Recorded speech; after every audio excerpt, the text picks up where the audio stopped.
dolor perioperatorio?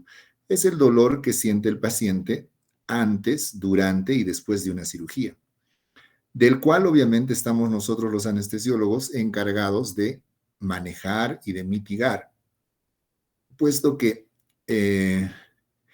este significa un deterioro en diferentes sistemas del paciente. Me refiero al dolor, ¿no? Muy bien. La Asociación Internacional para el Estudio del Dolor, la IASP, que es la entidad referente, la autoridad en lo que son conceptos de dolor, define al dolor como una experiencia sensorial o emocional desagradable, asociada siempre a un daño tisular, es decir, a un daño de un tejido que esté presente o que potencialmente vaya a ocurrir, o que se describe en términos de dicho daño. ¿Me entienden? Entonces, este es el concepto que le da la IASP. No se olviden, cuando yo pregunte, ¿qué tienen que poner ustedes este concepto? El dolor es una experiencia sensorial o emocional desagradable, potencial o que se describe en términos de dicho daño. La importancia fisiológica del dolor es que tiene un significado biológico de preservación de la integridad del individuo. ¿Qué significa esto? Que teniendo esta característica de una importancia fisiológica de preservación de la vida, entonces el dolor termina siendo bueno. Si nosotros no sintiéramos dolor, no podríamos vivir, porque simplemente no podríamos percibir el daño tisular que se puede estar produciendo en cualquier parte de nuestro organismo. Entonces, eso nos haría prácticamente fenecer en poco tiempo. Entonces, fíjense ustedes, la importancia fisiológica del dolor es que tiene un significado biológico de preservación. Gracias al dolor nosotros sobrevivimos. Mismo de protección a la vez, que aparece, ¿cierto? Si yo les hago un estímulo doloroso en el brazo, les doy un pellizcón, ¿qué es lo que ocurriría de manera instintiva? Obviamente ustedes retirarían, continúe ese estímulo doloroso y ese daño tisular que potencialmente yo les esté ocasionando. Entonces, ese es el verdadero objetivo del dolor, la preservación de la integridad del individuo. Sin embargo, cuando este dolor no es controlado y persiste en el tiempo, ocasiona una serie de problemas fisiopatológicos. ¿Me entienden? Se va de una situación fisiológica pura a una situación fisiopatológica. Y ahorita vamos a ver cómo.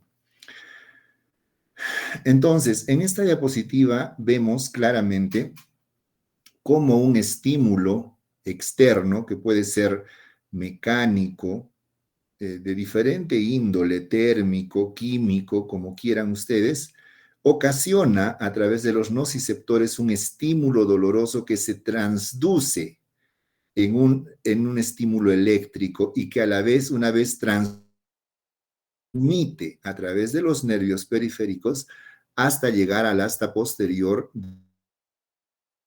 en donde a través de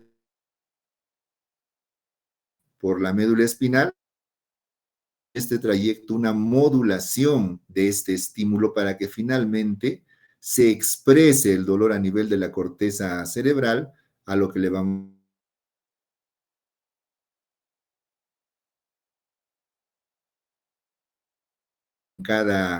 en cada persona. Probablemente la transducción, la transmisión y la modulación no tengan mucha diferencia, pero la percepción del dolor difiere de persona a persona. No es lo mismo la percepción que voy a tener yo, Freddy Velázquez, en comparación a María Pérez o a Rosa Mamani. ¿Por qué no va a ser igual? Porque en nuestra corteza cerebral vamos a estar, digamos, bajo la influencia de diferentes factores emocionales que van a alterar hacia arriba o hacia abajo la percepción del dolor. Por eso es que ustedes se darán cuenta que si le damos a una persona A, B y C el mismo estímulo doloroso, los tres no van a dar una misma percepción del dolor. Probablemente a la paciente A le duela 3 sobre 10, a la paciente B 5 sobre 10 y a la paciente C 9 sobre 10. Y entonces nos preguntaríamos, ¿por qué sienten diferente intensidad del dolor si el estímulo ha sido el mismo? Pues justamente se debe a la influencia de factores emocionales a nivel de la corteza cerebral. ¿Listo? En esta diapositiva les muestro dos etapas de la generación fisiopatológica del dolor perioperatorio, que todo empieza con una cirugía, ¿no? Cuando existe la probabilidad de una cirugía que puede ser urgente o electiva, va a ocasionarse un estímulo nocivo por el trauma tisular, es decir, por la incisión que se hace con el bisturí y por el trauma de la manipulación quirúrgica, que va a ocasionar lesiones nerviosas secundarias al proceder quirúrgico. Se van a lesionar necesariamente fibras nerviosas, ¿cierto? Este daño tisular va a generar un compromiso somático visceral que va a hacer de que se libere prostaglandinas, algunos iones como el potasio, bradicininas, histaminas, sustancia P, que son en general neurotransmisores del dolor, que van a ser un estímulo de nociceptores. Los neurotransmisores estimulan a los nociceptores y se genera hasta este punto la sensibilización periférica o hiperalgesia primaria. ¿De acuerdo? Todo este proceso que casi todos los procedimientos quirúrgicos tienen, generan como resultado final la sensibilización periférica o hiperalgesia primaria. ¿De acuerdo? Muy bien. Entonces, este proceso se va a conducir, va a haber una estimulación espinal a través de las fibras A delta y va a haber una conducción a la médula por las fibras nociceptoras A delta y C, que son tipos de fibras que transmiten estímulos dolorosos, y a través de las fibras autónomas también se va a ocasionar, se va a producir esta transmisión que finalmente van a llegar a las terminales centrales del cuerno posterior de la médula, generando la liberación de glutamato, aspartato, neuropéptidos y sustancia P. O sea, hay una intensa generación de neurotransmisores que van a activar proteínas comprometidas con el dolor, como por ejemplo las COX-2, el N-metildiaspartato, etc. Esta generación fisiopatológica de estos neurotransmisores van a facilitar estímulos subnocivos a la médula, provocando lo que finalmente conocemos como dolor agudo. ¿De acuerdo?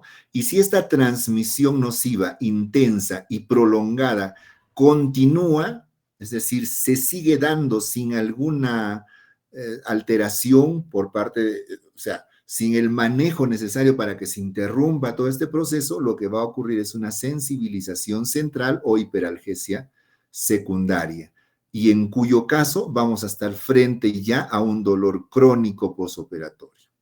Entonces, fíjense ustedes, en una primera instancia lo que ocurre es una sensibilización periférica primaria o hiperalgesia primaria, en donde nosotros debemos de controlar de manera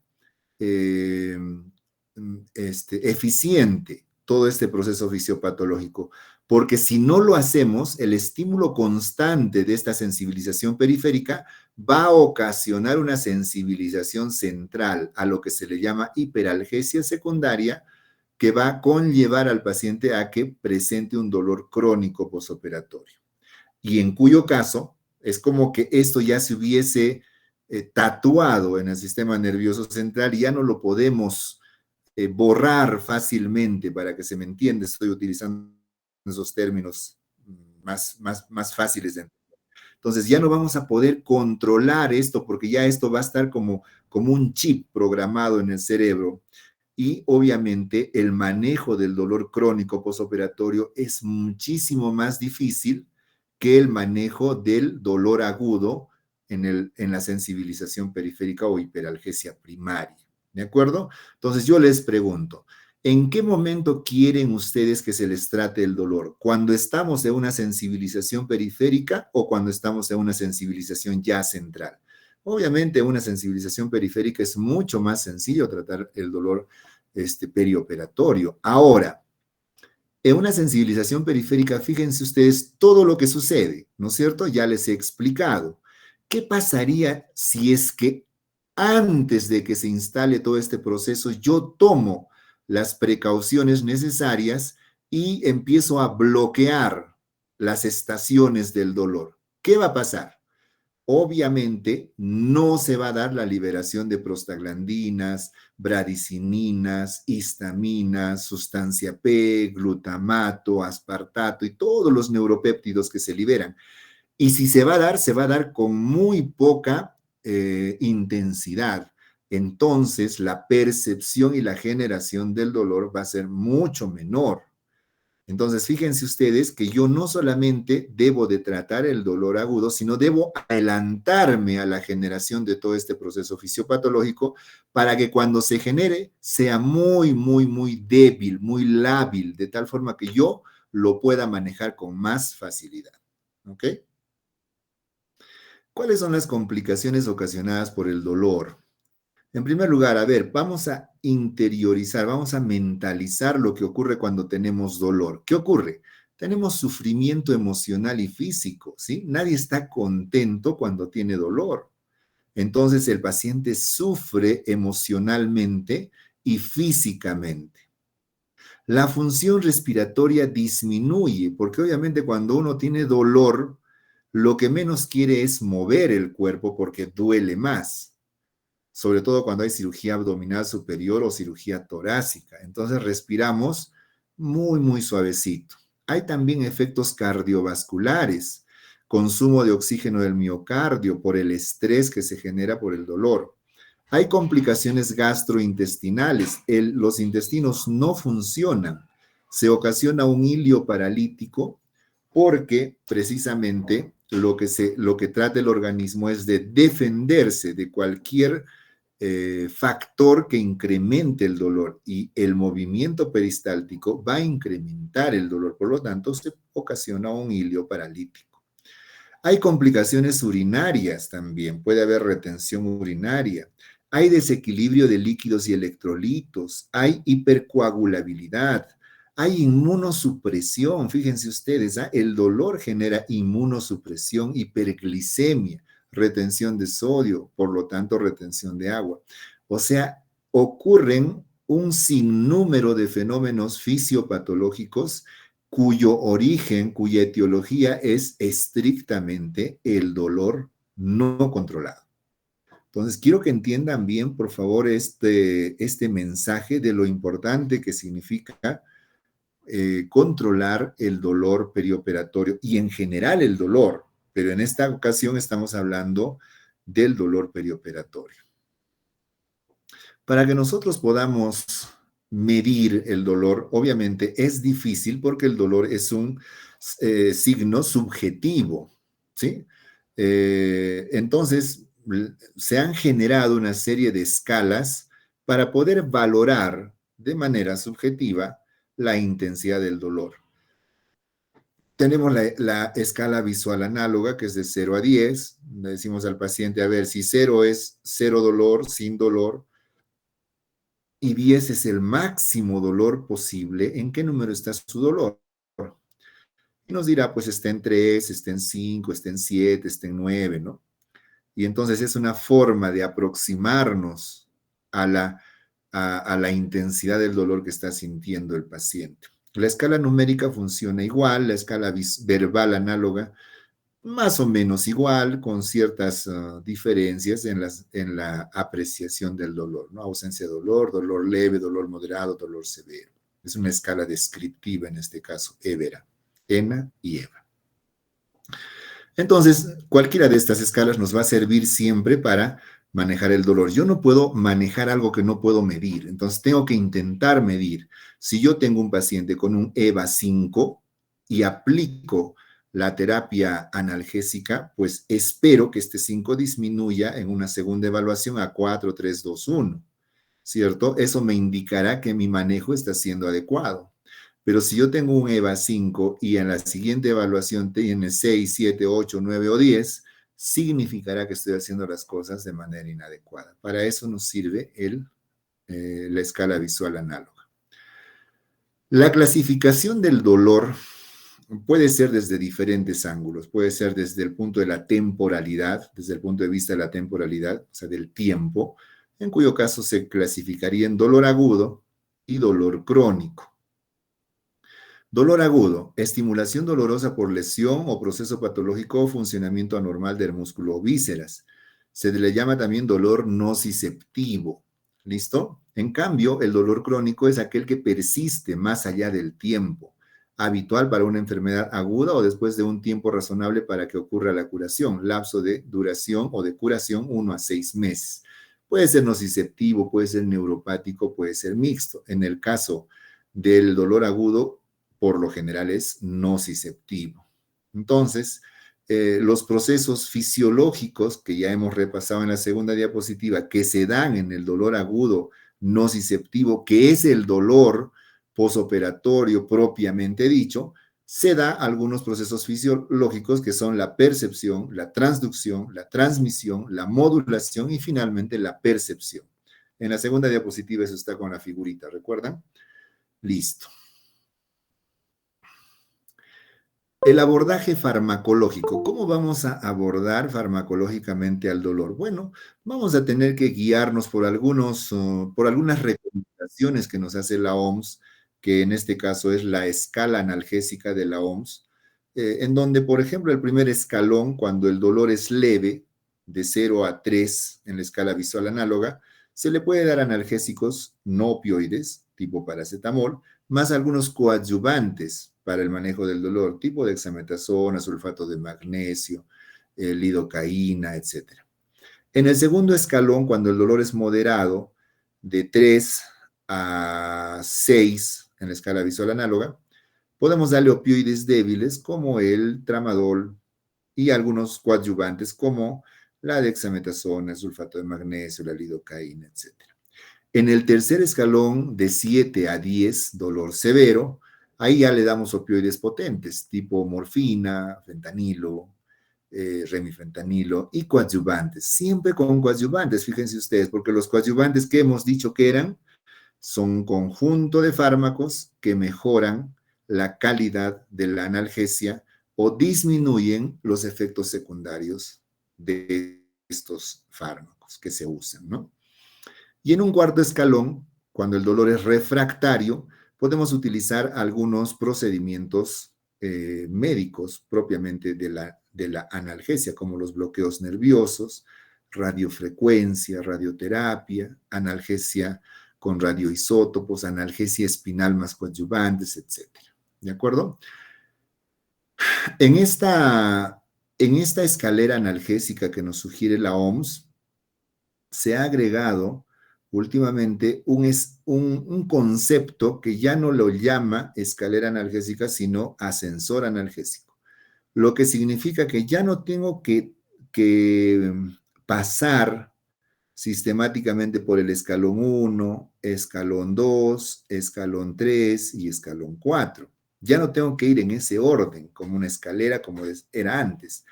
Ahora tengo que usar el ascensor analgésico en el sentido de que tengo que ubicarme en qué punto está el dolor que voy a tratar. Entonces, si el dolor es un dolor severo, ¿ya para qué le doy analgésicos no opioides y coadyuvantes? De frente le doy opioides potentes y coadyuvantes. Entonces, me voy directamente a su manejo. Entonces, en ese caso ya es una subida en ascensor, ya no es una escalera. Esa es la aclaración que quiero hacerles en relación a lo que manejamos ahora. Un concepto bastante utilizado en la práctica analgésica de los anestesiólogos es el concepto de analgesia multimodal, en donde se combina diferentes farmacodinamias, o sea, efectos sinérgicos o aditivos, y farmacocinéticas, de fármacos en el contexto de un modelo de dolor agudo previsible y por lo tanto nos permite una estrategia previa como es el modelo del dolor agudo posoperatorio. Este manejo trata de disminuir los efectos secundarios derivados de los fármacos o técnicas utilizadas para el control del dolor junto a una mayor efectividad. ¿Qué significa la analgesia multimodal en términos sencillos? Que vamos a nosotros atacar el dolor en diferentes modos, por eso se llama multimodal. ¿Y en qué modos vamos a atacar? Nos vamos a guiar de las estaciones del dolor, que es la nocicepción, la transducción, la transmisión, la modulación y la percepción. Si yo quiero hacerle, por ejemplo, un bloqueo a nivel de la nocicepción, pues le puedo infiltrar anestésicos locales en la piel, donde va a hacerse la incisión quirúrgica. Si yo quiero bloquear la transmisión del estímulo doloroso, pues le haré un bloqueo de plexo braquial. Les estoy poniendo un ejemplo. Si yo quiero bloquear las fibras de la modulación a nivel de la médula espinal, le puedo poner opioides neuroaxiales. Y si yo quiero bloquear a nivel central, a nivel de la corteza del cerebro, pues le puedo poner fármacos opioides endovenosos que actúen a nivel de la corteza cerebral. Y de esa forma ataco el dolor en diferentes modos. No sé si se me entiende, creo que estoy siendo claro. Entonces, para el manejo de la analgesia multimodal, obviamente vamos a usar todo el arsenal de analgésicos que tenemos. Por ejemplo, los AINES, los antiinflamatorios no esteroideos. No vamos a incidir mucho en este repaso porque ustedes ya han llevado farmacología y lo que tienen que hacer es volver a leer sus resúmenes y tratar de recordar estos conceptos que son súper sencillos. ¿De acuerdo? Entonces, cuando usamos AINES, cualquier AINE que tengamos a la mano, tratemos siempre de adicionarle un opioide. Cuando hacemos esta combinación, encontramos que hay un sinergismo bastante bueno en el manejo del dolor. Entonces, AINE solo no es un buen negocio, opioide solo tampoco. Juntos hacen una buena dupla, ¿de acuerdo? No se olviden de eso. AINE más opioide. ¿Qué obtenemos básicamente con esto? Obtenemos una disminución de la intensidad del dolor posoperatorio. Obtenemos una disminución de la necesidad de opioide. Es decir, si yo tenía que ponerle un 10 de opioide, cuando lo junto con un AINE, ya no le voy a poner un 10, sino le voy a poner un 7. Me disminuye el 30% de la necesidad de opioide el usarlo con AINE. ¿Y eso es bueno o no? Claro que sí. Si uso menos opioide, tengo menos efectos secundarios. Entonces, lo que les dije, hacer esta combinación disminuye los efectos secundarios, fundamentalmente las náuseas y vómitos postoperatorios y la sedación que me puede ocasionar el opioide sistémico. Entonces, es una muy buena combinación que nos da, entre muchas ventajas, estos tres principalmente. ¿De acuerdo? Ahora, el AINE obviamente tiene mayor riesgo de sangrado gastrointestinal postoperatorio y alteran la cicatrización de las heridas. Es por eso que si lo utilizo con opioide, el uso va a ser, digamos, menos letal, porque voy a utilizar menos cantidad. En general, los AINES son efectivos para el tratamiento del dolor leve, moderado, y en algunos casos pueden controlar el dolor intenso de componente inflamatorio, postquirúrgico y cólico. ¿De acuerdo? El AINE solo. ¿Cuáles son los mecanismos de acción de los AINES? Ya recordamos, o sea, eso ya lo llevamos en fármaco. Todo va en función de la generación del ácido araquidónico. El ácido araquidónico se genera a través de la COX-1, de la ciclooxigenasa 1 y de la COX-2. Cuando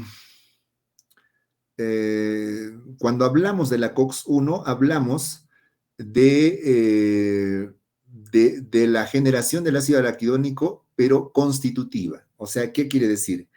Que esta, ¿cómo les explico? Esta COX-1 constituye parte del sistema estructural de diferentes órganos, como por ejemplo del sistema urinario, del sistema gastrointestinal, del riñón, de la hemostasia, de la mucosa gástrica, etcétera. Entonces, cuando nosotros inhibimos a través del AINE la generación de la COX-1, también vamos a inhibir la protección gástrica, vamos a inhibir la protección renal, la protección de la hemostasia, etcétera. Y vamos a ocasionar no solamente el control del dolor, sino también vamos a ocasionar, por ejemplo, a nivel de la mucosa gástrica, una gastritis por AINES. Entonces, no es tan buen negocio usar inhibidores de la COX-1, porque la COX-1 es constitutiva. Es mejor negocio utilizar inhibidores de la COX-2, que son la COX inducible, es decir, la que se induce a través del dolor y la inflamación. Entonces, cuando nosotros inhibimos la COX-2, nos vamos directamente a lo que queremos, que es inhibir el dolor, la fiebre y la inflamación de ese paciente a través de la anulación de la liberación de prostaglandinas. Entonces, cuando vamos a escoger un AINE, tratemos en lo posible de que sea un selectivo COX-2 para que no nos metamos con la COX-1 que es constitutiva. Si le damos una COX-2, inhibidor de la COX-2, vamos a ir directamente solamente a calmar el dolor, fiebre e inflamación que ha causado la noxa. ¿Me entiendes? Si no nos vamos a meter con todo esto que definitivamente no es un buen negocio. Dentro de la selección de los analgésicos menores en el dolor agudo postoperatorio tenemos un montón. Tenemos el paracetamol, el ibuprofeno, el naproxeno, el dexketoprofeno, el metamizol, etcétera. Todos están ustedes en la obligación de repasarlos y ver más o menos su mecanismo de acción, sus similitudes y diferencias entre cada uno para que podamos escoger uno u otro. Pero en general todos tienen digamos, un común denominador, ¿no? Todos son AINES. Entonces, ya acá en estas diapositivas vemos ya un poco más individualizado, por ejemplo, el paracetamol, sus dosis, ¿no? Sus precauciones, el antídoto en caso de que demos una sobredosis, la N-acetilcisteína. Lo mismo con el ibuprofeno, ahora que ya existe ibuprofeno endovenoso, que es de gran ayuda para el manejo del dolor perioperatorio, pero fíjense que el ibuprofeno es un inhibidor COX-1, no selectivo. Entonces, una de las contraindicaciones sería darle a un paciente que tenga úlcera gastrointestinal, porque de por sí este paciente ya tiene la mucosa intestinal alterada y débil. Y si le vamos a dar un inhibidor COX-1, lo que vamos a hacer es empeorar el cuadro de la úlcera gastrointestinal. Entonces, ¿qué le daríamos a este paciente? Un inhibidor COX-2 para evitar este problema. Ahí tenemos un estudio. Esto ha salido el 2016, ibuprofeno intravenoso y combinaciones farmacológicas diferentes. Dice, existen todavía pocos trabajos que describan la combinación de ibuprofeno intravenoso con otros fármacos administrados por la misma vía, aunque la literatura es amplia en la vía oral, pero recién ha salido el ibuprofeno endovenoso. Parece que el ibuprofeno endovenoso es una buena elección el uso de combinaciones farmacológicas de ibuprofeno y paracetamol intravenoso, o sea, los dos, especialmente en el tratamiento del dolor, incluyendo dolor agudo postoperatorio, que es el que estamos hablando ahora. Las características farmacodinámicas y farmacocinéticas de ambos no se ven alteradas, permitiendo un incremento potencial del efecto analgésico y la disminución en las dosis de ambos. Los efectos combinados del ibuprofeno y tramadol intravenoso han demostrado ser útiles en pacientes sometidos a cirugías prolongadas. Otro analgésico de uso bastante frecuente en la práctica anestésica es el metamizol, que como sabemos también no es un AINE propiamente dicho, pero se comporta como tal. Es un antipirético, es un antiinflamatorio, es un analgésico y es un antiespasmódico o espasmolítico. Va a depender de la dosis que le demos. En el caso de que queramos una una acción antipirética, le daremos pues una dosis menor de 15 miligramos por kilo de peso, y en el caso de que sea una dosis analgésica, le daremos 30 a 50 miligramos por kilo de peso. En el caso de la ketamina, que tiene un efecto bloqueador del voltaje dependiente de los canales del receptor NMDA, es decir, actúa más o menos como un opioide, y eso es muy bueno. Y entonces, como tiene esta acción analgésica, porque la ketamina netamente está considerada como un anestésico, por tener esta característica de actuar a nivel de los receptores NMDA, podemos utilizarla como analgesia preventiva. Les estaba diciendo al comienzo de la exposición que sería bueno que yo me adelante a bloquear algunas estaciones del dolor para que la generación de este dolor sea mínimo y más controlable. Justamente me refería al uso de la ketamina en dosis bajísima, miren, dosis de menos de 0,3 miligramos por kilo de peso. Fíjense ustedes acá, la ketamina, presentación, 50 miligramos por ml, viene en 10 ml, ¿de acuerdo? Pero en cada ml hay 50 miligramos. Yo peso 80 kilos. Si me quisieran dar a mí analgesia, no anestesia, analgesia preventiva con ketamina, me tendrían que dar a una dosis no mayor de 3 miligramos por kilo de peso. Entonces, peso 80, 0,3 por 80, 3 por 8, 24 miligramos necesitaría yo. Y cada ml tiene 50 miligramos, es decir, que voy a yo utilizar un poco menos de medio cc. O sea, la cantidad es muy, muy, muy poquita. Y esa cantidad es la que va a hacer efecto analgésico. Recuerden eso. Si yo le doy una dosis mayor a 0,3 miligramos por kilo de peso, ya no voy a obtener una dosis, un efecto analgésico. Voy a obtener un efecto anestésico, que no quiero. ¿De acuerdo? Entonces, muy buen dato con la ketamina para poder ser usado en manejo del dolor. Para que recuerden, acá en esta diapositiva les estoy dejando algunos fármacos como el paracetamol, el ácido acetilsalicídico, diclofenaco, naproxeno, ibuprofeno, metamizol, dexketoprofeno, celecoxib, con sus respectivas dosis habituales y las dosis máximas que debemos usar por día. ¿De acuerdo? Entonces, traten de repasar esas dosis, puesto de que son de conocimiento obligado si es que quieres usar analgésicos, sino cómo vas a saber cuánto le administras. Hablamos un poco de opioides. Recuerden que los opioides son fármacos estrictamente analgésicos, opioides, que actúan a nivel de la proteína G de la membrana celular y actúan en los receptores mu, kappa, delta y gamma. Cada uno con expresiones diferentes, con expresiones clínicas diferentes. Por ejemplo, cuando actúa a nivel de los receptores mu, existen dos subtipos, mu1 y mu2. Mu1 es estrictamente analgesia, ¿de acuerdo? Eso es lo que yo quiero, analgesia. Cuando uso opioides, quiero analgesia.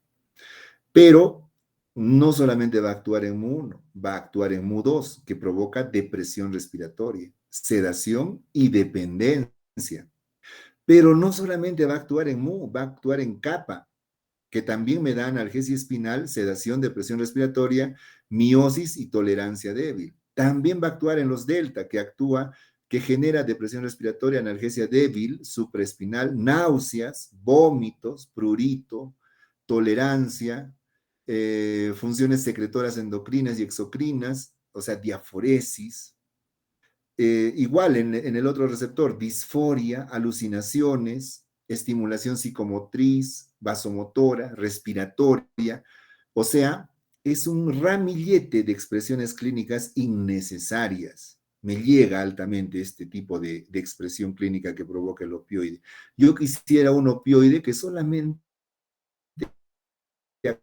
actúe en mu1, que me provoca analgesia supraespinal estricta. ¿Qué les parece? Si yo fuese un científico de los opioides, pues me dedicaría a investigar y a crear un opioide que actúe solo en uno, porque eso es lo que quisiera. Pero no hay, pues. No hay nunca combo. Todas estas clínicas se van a manifestar. Entonces, ¿qué hago? Obviamente, no me voy a frenar en no usarlo, pero voy a usar muy, muy, muy restringido porque lo que me va a detener son estos efectos clínicos indeseables. Entonces, fíjense ustedes, un paciente tiene, qué sé yo, dolor 7/10. Le doy opioides, le calmo el dolor porque estamos actuando a nivel de MU1. Hasta ahí tengo que darle. No tengo que pasarme porque si me paso van a empezar a predominar los demás efectos clínicos como depresión respiratoria, náuseas, vómitos. Yo no creo que ustedes quieran que un paciente, o ustedes pónganse en el papel del paciente, yo no creo que quieran pasar la noche después de haber sido operados sin dolor, pero vomitando toda la noche, ¿no? Sería, no sé, yo preferiría el dolor, creo, a que esté vomitando y náuseas y qué sé yo, excitación psicomotriz, diaforético, alucinaciones, estimulación psicomotora, vasomotora, respiratoria, todos los efectos de los opioides. Claro, estoy sin dolor. Entonces, fíjense ustedes qué tan fino tiene que ser el manejo del opioide para que solamente consigamos el efecto deseado supraespinal. En esta diapositiva, para que ustedes lo repasen, tenemos un poco cómo actúan los opioides en la proteína G, aquí está, y en los receptores de opioides mu, kappa y delta. La clasificación de los opioides, ya sean débiles o potentes, se clasifican en 4 grupos grandes.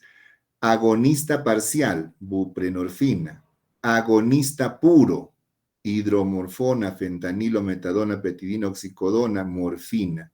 Y en los débiles, tramadol, codeína, dihidrocodeína. Yo creo que este es el grupo más usado, los agonistas puros. ¿De acuerdo? Los agonistas antagonistas, pentazocina, y los antagonistas puros, como la naloxona y la naltrexona. Alguna puntuación acá para recordarles. La naloxona es un opioide, pero como tiene efecto antagonista, es también un antídoto para la intoxicación de agonistas puros. Es decir, que si yo intoxico a un paciente con fentanilo, petidina, metadona, morfina, oxicodona, lo puedo antagonizar con otro opioide que tenga efecto contrario, o sea, con un antagónico, que sería la naloxona. ¿De acuerdo? Bueno, a partir de acá es solamente un repaso de las dosis de algunos opioides, en este caso agonistas, como la petidina, ¿no? Las características más importantes, la morfina, que vale la pena aclarar que es la única que tiene características hidrofílicas, y a mí que me importa que tenga características hidrofílicas, importa pues porque esa característica hace que la morfina, que el medicamento ingrese con mucha más dificultad y se quede mucho más tiempo adentro porque no puede salir, porque la membrana celular es lipofílica, es lipídica, perdón. Por lo tanto, no permite que una sustancia hidrofílica entre con facilidad. Entonces, esa característica hace que para nosotros la morfina sea la abanderada, la brigadier de todos los opioides, porque es la que más tiempo se queda dentro. Por lo tanto, nos va a generar su uso un tiempo de vida mucho más prolongado de 18 a 24 horas en el caso de que sea neuroaxial, por ejemplo. ¿Ok? La metadona, en caso de dolor severo, generalmente en dolor de tipo oncológico, ahí está en la presentación, las dosis. El tramadol, que es muy usado en el caso de dolor moderado a severo, que es un opioide débil, que unido a un AINE tiene buen efecto sinérgico. La codeína también, que se usa como opioide débil, igual que el tramadol, que unido a un AINE también tiene mejor efecto. La oxicodona, más para dolor moderado a severo, y de preferencia de tipo oncológico, es decir, dolor de tipo crónico, ¿no? El fentanilo, ahí tenemos las dosis, la presentación, algunas características de eliminación y algunas contraindicaciones. Bueno, es solamente repaso. ¿sí? Se los he puesto para que repasen. Y lo que les estaba hablando hace un rato, que un opioide que antagoniza a otro opioide vendría a ser un opioide antagonista, del grupo antagonista, que sería la naloxona y la naltrexona. Ahí está su presentación y sus dosis. Una vez que hemos usado las opciones farmacológicas, tenemos también técnicas analgésicas regionales, ¿no? Como por ejemplo la analgesia epidural con catéter, ¿no es cierto? Entonces, en el caso de utilizar una analgesia epidural con catéter, pues vamos a irnos a usar opioides neuroaxiales en dosis única como la morfina que les estaba hablando ahora. Sin embargo, no nos vamos a librar de todas las características nocivas que tiene el uso de opioides por cualquier vía. Por ejemplo, náuseas, vómitos, prurito, depresión respiratoria. Tenemos que tener siempre mucho cuidado cuando usemos opioides por cualquier vía, endovenosa, neuroaxial, subcutánea, oral, etcétera. Siempre vamos a tener que cargar con este lastre de efectos secundarios que no queremos. Y en ese sentido tenemos que ser muy prudentes en el uso de opioides y no pasarnos a los efectos secundarios que predominen por encima del control del dolor. Aquí están las dosis de los opioides neuroaxiales en el caso de un bloqueo intratecal o subaracnoideo, o en el caso de dosis única epidural o infusión continua epidural. Por ejemplo, a ver, la morfina. Si la ponemos intratecal o subaracnoidea, 0,1 a 0,3 miligramos. ¿Cuánto tiempo de analgesia? 18 a 24 horas. Si lo ponemos vía epidural, 1 a 5 miligramos. ¿Cuánto tiempo de analgesia? Igual, un montón de tiempo, ¿sí? Si lo ponemos en infusión continua, 0,1 a 1 miligramo por hora. Excelente, excelente, excelente opción. Pero, ¿con qué tenemos que cargar? Con todos los efectos secundarios. Así que hay que ir titulando. ¿Qué significa titular? Ir viendo cuánto es necesario para no pasarnos a los efectos secundarios no deseados. ¿De acuerdo? Acá les estoy poniendo algunos procedimientos que generalmente se hacen, como la analgesia epidural continua con catéter, a la cual inclusive podríamos conectarle una bomba para infusión continua y para mejor control del dolor, ¿no? La elección de las dosis, pues va a depender de las características que tengamos del dolor. Ahí tenemos algunas sugerencias de anestésicos locales, opioides para infusiones epidurales, combinación de anestésicos locales con opioides y fármacos coadyuvantes, que son importantísimos en el manejo del dolor. Nunca nos olvidemos de los coadyuvantes, son los que ayudan a mejorar las características del fármaco que vamos a usar y a la vez disminuyen el efecto secundario. Por ejemplo, si yo sé que el efecto secundario más frecuente en el uso de opioides son las náuseas y vómitos, ¿qué coadyuvantes le puedo dar cuando le doy opioide? Le doy pues antieméticos, le puedo dar dexametasona, le puedo dar dimenhidrinato, le puedo dar antihistamínicos como la ranitidina, para disminuir el efecto secundario que ya sé que me va a dar el opioide. ¿Me entienden? Entonces, no se olviden nunca de los coadyuvantes. Estas ya son algunas diapositivas que nos dan alguna pauta técnica de la localización e inserción de los catéteres en diferentes circunstancias. Los efectos secundarios de los fármacos analgésicos neuroaxiales, dependiendo de la cantidad y del tipo de medicamentos, pero sobre todo de los opioides, tenemos hipotensión, bloqueo motor, caramba. Uy. Bloqueo motor cuando usamos anestésicos locales, como la lidocaína, náuseas y vómitos por opioides, 50% de pacientes presentan náuseas y vómitos, es un montón.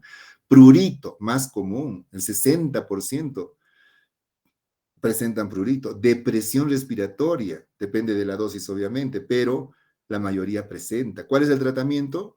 Naloxona. Hay que revertir, si el paciente ya no respira, ¿no? Se va a morir. Retención urinaria, hilio paralítico, ¿se acuerdan? Entonces, todos estos efectos, ¿quién me los da? Los opioides, pues. Entonces, fíjense qué importante es saber utilizar el opioide. Es muy bueno, pero si no lo sabes utilizar, es súper malo, ¿sí? Va a ser tu peor enemigo si lo utilizas sin saber. Tienes que saber todos los efectos que causa para que entiendas cómo lo debes usar. Analgesia epidural controlada por el paciente, lo que les dije hace un momento, lo ponemos al paciente, le ponemos una neuroaxial con catéter y ese catéter lo conectamos a un aparato. Y este aparato le va a dar al paciente una dosis preestablecida o programada, el cual el paciente se puede administrar a través de un control remoto. Y de acuerdo al dolor que sienta, el paciente se va a dar un clic o 2 clics o 3 clics, dependiendo de lo que él quiera. Pero tampoco se puede dar todo lo que quiera. Yo le voy a poner candados programados a esa bomba para que no se exceda, porque si no se podría intoxicar con opioide y generarse él mismo una depresión respiratoria y morirse. Entonces, todo esto tiene su programación y su control. Beneficios de la analgesia epidural: reducción de la morbilidad, mortalidad en comparación a analgésicos sistémicos, reduce la incidencia de complicaciones postoperatorias gastrointestinales, pulmonares y cardíacas, retorno precoz de la motilidad gastrointestinal, porque al no haber dolor, no existe pues los efectos deleterios que produce el dolor. Los beneficios no están claros en áreas como la coagulación postoperatoria, disfunción cognitiva y función inmunitaria, pero se ha probado que el dolor por sí solo provoca inmunosupresión. Entonces, por ahí estamos bien si es que controlamos el dolor. La analgesia epidural congruente es más beneficiosa que la no congruente. ¿Ok? Riesgos de la analgesia epidural. Complicaciones por colocación de un catéter epidural. Pues todos los riesgos que podría tener un bloqueo epidural común y silvestre. Por ejemplo, infecciones, migración del catéter, hay una tasa de fallo por falla de la técnica, etcétera. ¿Ya? Puede haber hasta un síndrome compartimental por una mala administración del resonancia, en donde vemos cómo hay una compresión medular por un exceso de anestésico local, ¿no? Bueno, son cosas extremas, pero pueden pasar, hay que tener mucho cuidado. Finalmente son procedimientos que están llegando a la médula espinal, que es una de las áreas más importantes del organismo. Otras técnicas: analgesia regional periférica, analgesia torácica no epidural, como los bloqueos de los nervios periféricos, analgesia intraarticular, etcétera. ¿De acuerdo? Hay otras opciones más. Acá tenemos algún trabajito de investigación que podríamos repasar en relación al tema que estamos hablando.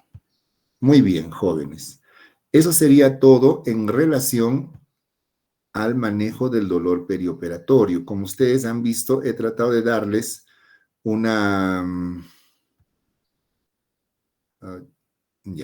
he tratado de darles un resumen que más o menos nos dé una orientación a este tema. Ya toca a ustedes repasar y comparar la información que se les está en las diapositivas con el texto que ustedes lean. ¿De acuerdo? ¿Alguna pregunta?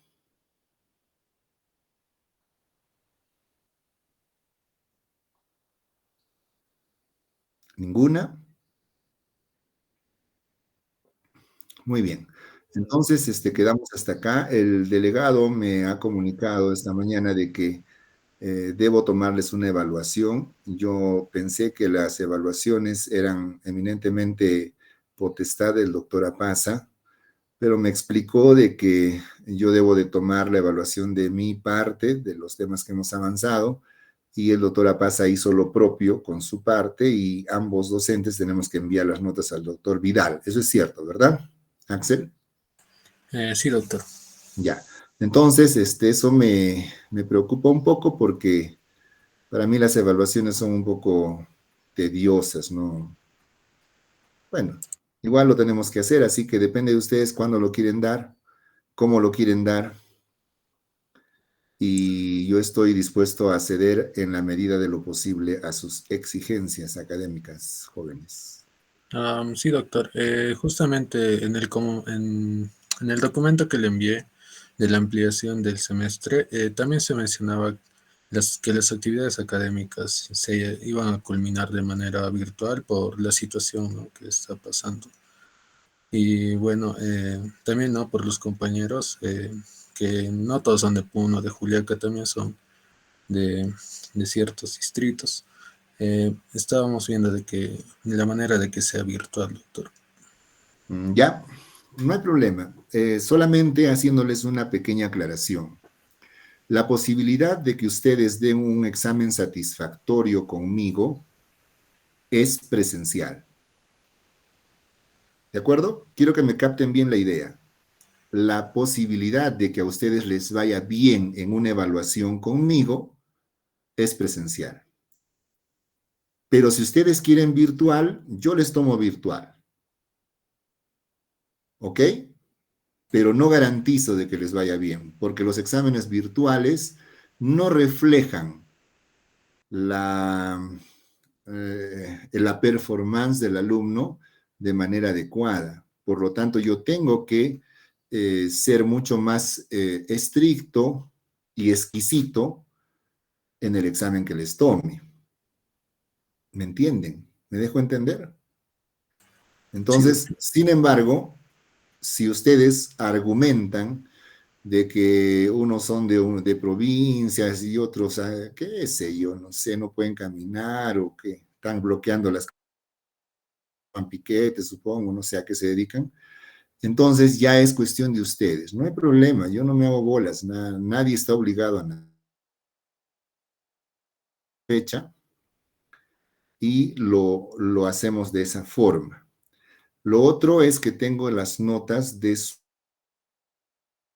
sus prácticas, ¿cierto? Y Sí, me doctor. imagino que solamente se va a tener que promediar esa nota y el examen. Sí, sí, doctor. Ya está. Entonces, con eso estaríamos finalizando el curso. Sí, así es, doctor. Ya, entonces, estamos de acuerdo en que sea virtual. Doctor, voy a coordinar con mis compañeros y le comunico para el día de mañana, doctor. Ya, está bien. Mi intención no es, obviamente, jalarlos ni... En realidad la nota para mí es pues indiferente, jóvenes. Entenderán eso, ¿sí? O sea, yo no la conozco a Kelly, a Dante, a Lady, a Elvis, a Axel, no los conozco así, por lo tanto no tengo ninguna situación que me apene o me alegre de que saquen buena o mala nota. La nota es una cuestión estrictamente estudiantil, o sea, a ustedes les importa, ¿sí? Ustedes son los que se van a perjudicar o beneficiar con una nota desaprobatoria o aprobatoria. Ahora, en el afán de ayudarlos, yo prefiero tomar presencial. ¿Por qué? Porque tengo una percepción más real de lo que sabe el alumno y me permite ayudarlo con más criterio. ¿Me entienden? En cambio, cuando es virtual, no puedo hacer uso de esa situación porque no voy a poder valorar absolutamente nada. Y lo único que voy a valorar es en frío el examen que me van a mandar ustedes, me imagino, con una foto. ¿No? Entonces yo voy a valorar a ciegas eso y lo que es, punto, se acabó.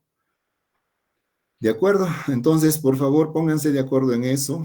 A mí me conviene que sea virtual, dicho sea de paso. No viajo, no salgo de mi casa y lo tomo desde acá y se acabó.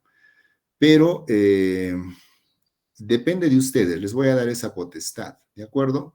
No hay ningún problema si deciden que sea virtual, les advierto. No se sientan comprometidos, ni mucho menos. De repente ustedes están acostumbrados a dar virtual y se sienten más cómodos así, perfecto, por mí no hay problema. Me comunicas en todo caso, Axel. Sí, sí, doctor, le voy a comunicar. Listo. ¿Algo más, jóvenes? Y sobre las posibles fechas o la posible fecha de examen, doctor, también. ¿Tenemos hasta cuándo? ¿Hasta el 13? Hasta el doctor Vidal nos mencionó que para enviarle la nota, como fecha máxima sería el 6 de enero. El 6. Sí, doctor. Ya. ¿Y ustedes no dan desfase o algo así?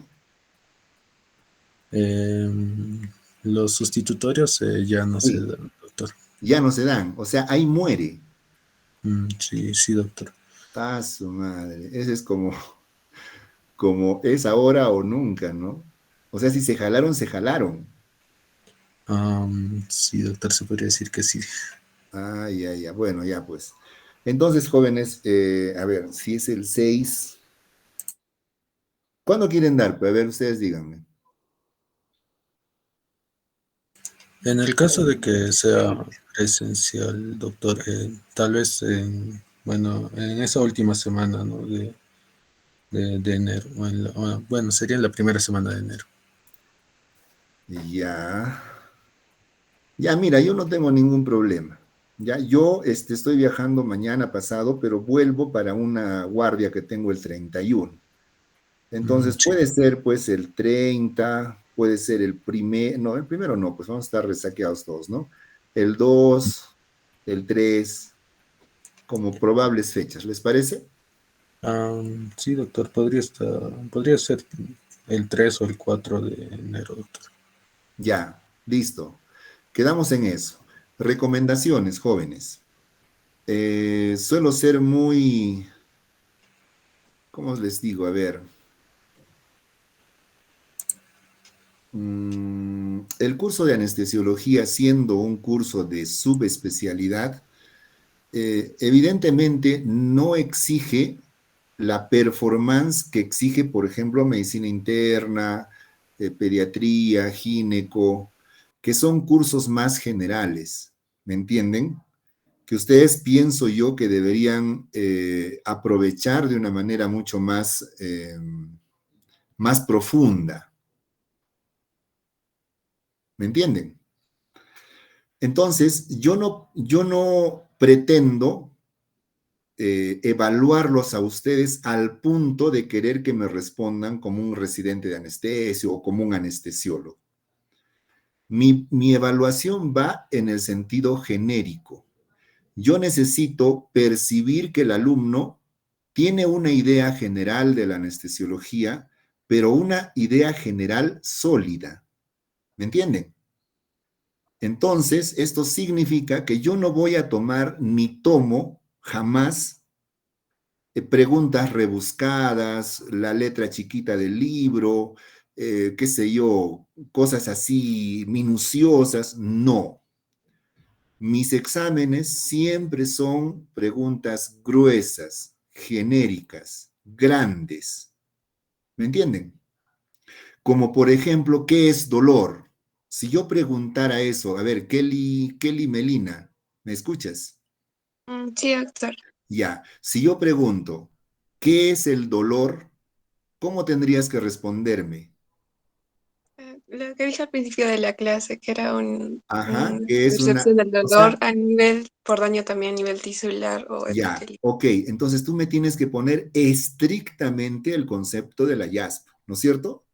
No le tienes que bajar, ni subir, ni aumentar ninguna palabra. Entonces yo exijo que tú sepas exactamente el concepto de dolor. No quiero que estés divagando, ni que estés dudando, ni que me pongas palabras a medio entender.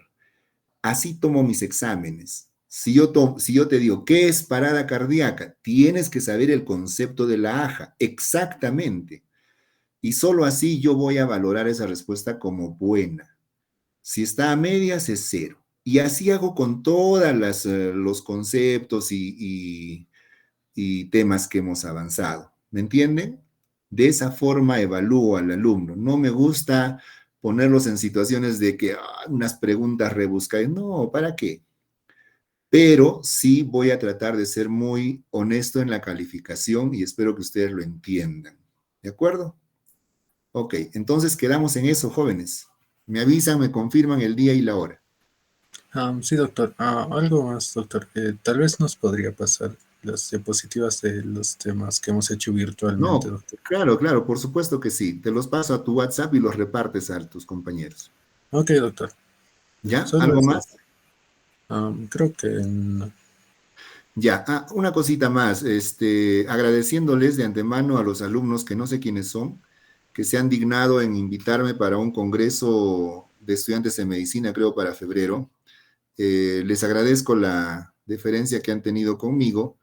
Sin embargo, no he visto en la invitación, no entiendo tampoco qué tema, o recién se va a armar los temas, o no sé cómo se coordina esto. Espero que nos contactemos con anticipación para poder preparar el tema como debe de ser. Y nuevamente les agradezco. No sé quiénes son, pero gracias.